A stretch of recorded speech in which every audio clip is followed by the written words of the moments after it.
కూరగాయలు తీసుకొచ్చారా? ఇస్తాం సార్.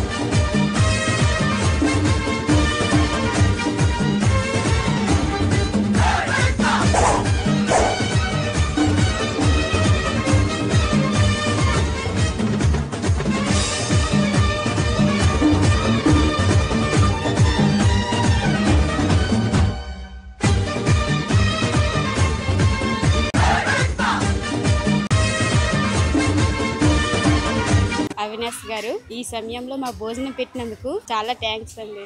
మాకు భోజనాలు సరుకులు ఇచ్చినందుకు మా ఆశీస్సులు మీకు ఎప్పుడు ఉంటాయి. అవినాష్ గారు మీకు చాలా థ్యాంక్స్ అండి. మా ఆశీస్సులు ఎప్పుడు మీకు ఉంటాయి. అవినాష్ గారు చాలా థ్యాంక్స్ అండి.